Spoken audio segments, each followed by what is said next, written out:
Інформаційний випуск новин «Заман» в ефірі телеканалу АТР. В студії працює Єлизавета Цереградська. Доброго ранку. Ми починаємо. У Мюнхені розпочинається 54-та щорічна Мюнхенська безпекова конференція і триватиме до неділі. Однією з провідних тем обговорення будуть стосунки між Заходом та Росією. І вже зараз експерти зазначають, суттєвих змін у відносинах Росії та світу не буде. Сьогодні очікують виступ на полях конференції президента України Петра Порошенко. Також під час конференції озвучать доповідь про розміщення 20-тисячної миротворчої місії ООН на Донбасі. А ось ще відбудеться в рамках Мюнхенської конференції зустріч глав МЗС Нормандської четвірки, поки невідомо. Своє рішення про це ще не підтвердив Кремль. Українська сторона планує обговорити на ній звільнення заручників і політв'язнів Кремля. Про це напередодні заявила Ірина Геращенко, віце-спікер парламенту.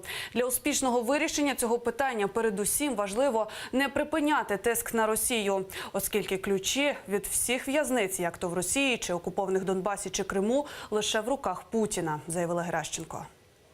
Завданням 2018 року є не тільки звільнення всіх заручників з окупованих територій, там залишаються десятки людей, але і розблокування процесу звільнення політв'язнів Кремля. І це не тільки Олег Сенцов, це десятки прізвищ і українців, і кримських татар, яких утримують в тюрмах Російської Федерації і в Криму. Росія порушила морське право у Чорному та Азовському морях, а також у Керченській протоці, і тепер відповідатиме за це у міжнародному суді. Це публічно пообіцяв міністр закордонних справ України Павло Клімкін. За його словами, офіційний Київ вже підготував відповідний меморандум і в понеділок, 19 лютого, подасть його в рамках свого позову до Міжнародного трибуналу ООН з морського права у Гамбурзі. Перший меморандум пішов, точніше піде у понеділок. Тримаю в руках наш меморандум у рамках Конвенції з морського права щодо порушення Росією наших прав у Чорному та Азовському морях і у Керченській протоці. Дякую всій нашій команді. Класна робота. Росія припиняє видобуток українського газу у Чорному морі і до липня планує законсервувати свердловини на Одеському шельфі. Причина такого несподіваного рішення окупантів криється зовсім не у докорах совісті, а у грошах. Через суперечку з Україною у міжнародному арбітражі Кремль ризикує зазнати фінансових втрат. За період анексії Криму росіяни незаконно видобули з родовищ на шельфі Чорного та Азовського морів понад 7 мільярдів кубів блакитного палива. Україна звернулася із судовим позовом до міжнародного арбітражу і має всі шанси його виграти. А тому Росії рано чи пізно доведеться заплатити за вкрадене. Щоправда, у Кремлі свій страх перед поразкою не показують. Увесь видобутий газ на Одеському шельфі йшов на потреби окупованого Криму. Нині росіяни заявляють, на півострові теплі зими, тому, мовляв, багато газу не треба.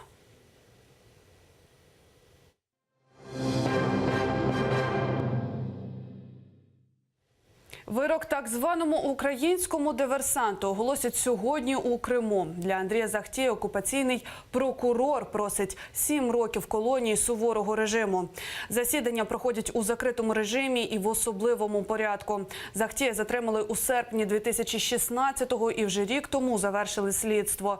Чоловіка звинувачують у підготовці диверсії, незаконному обороті зброї або боєприпасів. Під час слідства він неодноразово скаржився на тортури з боку співробітників ФСБ, мовляв, йому стягували наручниками зап'ястя, шрами від яких навіть зафіксували лікарі у СІЗО, та били струмом.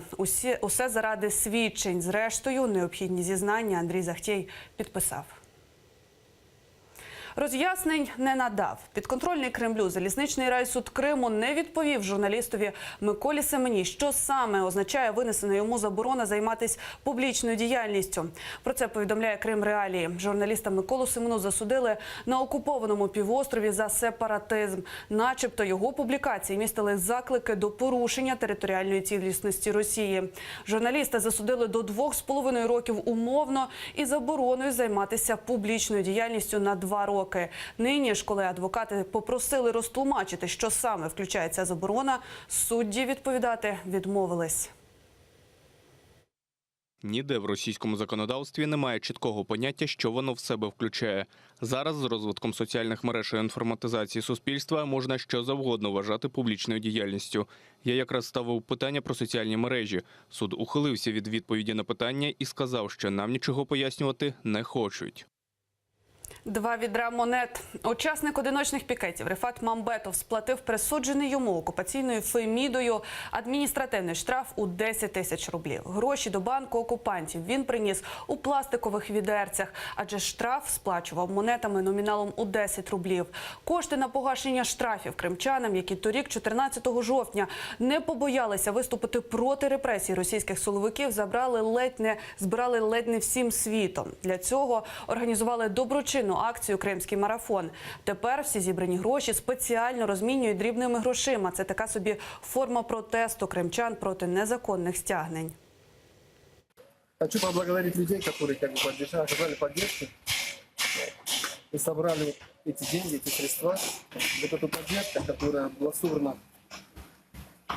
10-рублевыми монетами, да, эта поддержка, я это воспринимаю как поддержку выражение своего мнения против того произвола, который исходит от силовиков по отношению к моему народу.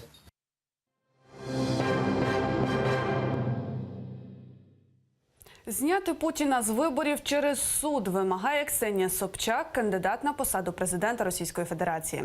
Відповідний позов вона вже подала до Верховного суду і вимагає скасувати реєстрацію конкурента. У своїй заяві Собчак наголошує, Путін не має права висуватися і бути зареєстрованим як кандидат президента Російської Федерації, оскільки вже тричі займав цю посаду. Російські політологи та юристи вже почали активно коментувати цей позов. Щоправда, в його задоволення не вірить навіть сама позивачка. Как кандидат я сегодня имею на это право. Я один из 7 людей, которые вообще сейчас в стране по закону имеют на это право. У нас есть определение Конституционного суда 1998 года. У нас есть постановление Верховного суда 2001 года. И оба суда четко и ясно сказали, что, в общем-то, слово «подряд» здесь ни при чем.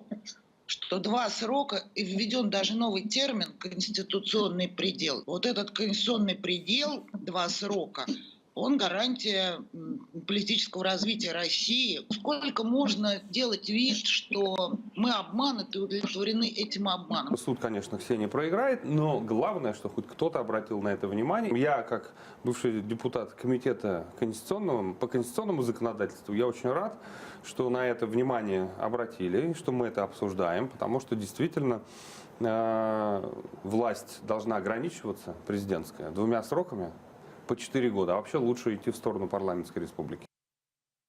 Керченський міст не вірять навіть росіяни. Принаймні, деякі науковці РАН наполегливо радять Кремлю розібрати ще недобудований шляхопровід в Криму і так покінчити з цим будівництвом століття. На думку російських геологів, міст через Керченську протоку обов'язково обвалиться через нерівномірне просідання основних опор. І цій проблемі ніяк не зарадиш. Науковці зауважують, Кримський міст арочний, а отже його можна будувати тільки на скельних породах. Натомість у Керченській протоці є лише пливуча глина.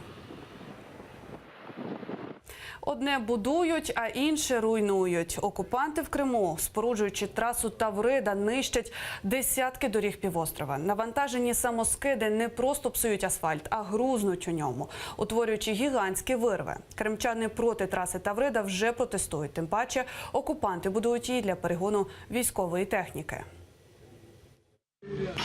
Нормально. Нечего наши дороги ломать, псы. Ракетами по Україні. В окупованому Криму військова авіація відпрацювала запуск крилатих ракет у бік материкової України. Про це повідомили в українських повітряних силах. Ракетний удар у бік нашої держави здійснили стратегічні бомбардувальники Ту-95 у супроводі винищувачів Су-30. Пуски, щоправда, були умовними. Вильоти бомбардувальників та винищувачів українські військові зафіксували з аеродромів Курська, Мілерово, Гвардійського та САК.